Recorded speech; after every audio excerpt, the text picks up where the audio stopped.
Okay, so back to our 4 considerations with growing your money during that growth phase of your retirement plan.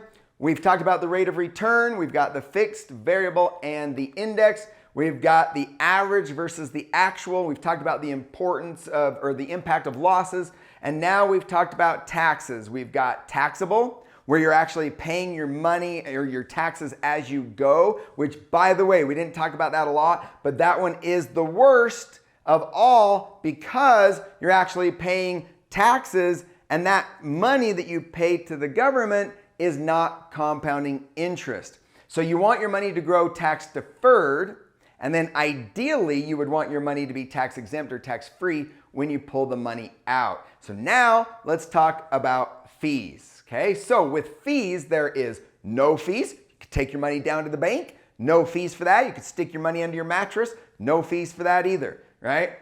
Taxes and fees. Now that adds a lot of expense, right? Yes, taxes could be considered an expense or a fee, okay? Percentage of assets under management. That was what I did the first several years of my career. I put everybody's money under management and I got paid residual income on all of that money under management. But that costs you a fee. You pay a fee for those assets under management. And then there's what we call front-loaded fees, where you pay a little higher fees up front so that you can pay less fees in the end. All right, so let's break it down, okay? Taxes and fees is the red line here. By far the most expensive. By far the most expensive, because as your money grows, if you ever look at your tax return and it says dividend income or interest income, if you're paying dividend income or interest income, that's a tax that's going over here and not compounding interest. That's adding to your expenses.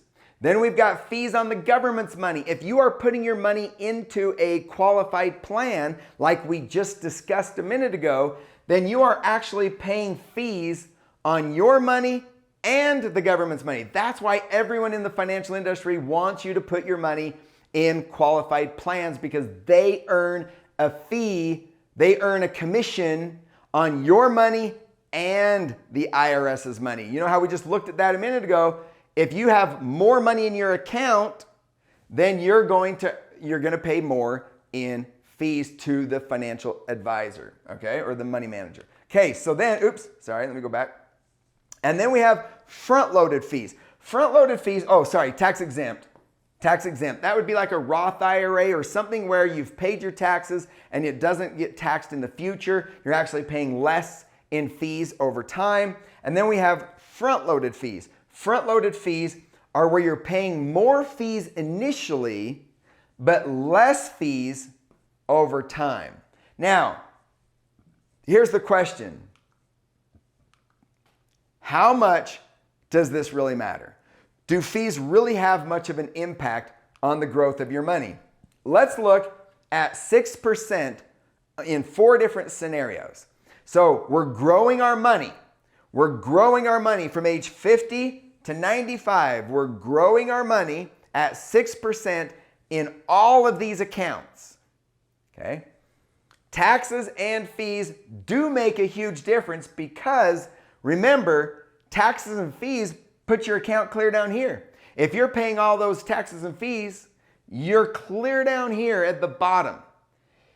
If you paid your if you paid your fees up front in what we would call a front-loaded fee scenario, you're going to have the most money. Now, you would think that this blue one is really close to the green one, but remember, that is not all your money. Some of that money in that blue line belongs to the IRS. So the blue line is really down here with the purple line depending on your taxes. So this is not all your money in the blue line.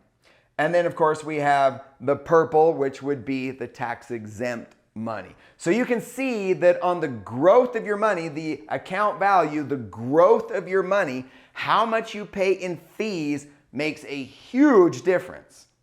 Okay, let's summarize the growth phase of our retirement plan here. We have the rate of return, fixed, variable, and indexed. We have the average returns versus the actual returns so that we can accurately calculate the future value of our money with the impact of losses in there.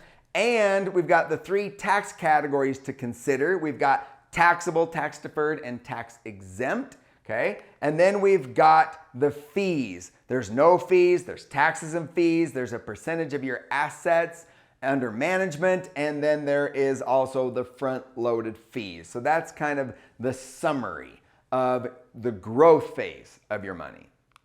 In other words, there is more to growing your money than rate of return. Rate of return is part of it, but just part of it. It's way more complicated than the rule of 72 and just pulling out your calculator to try to figure out how you're going to retire. All right.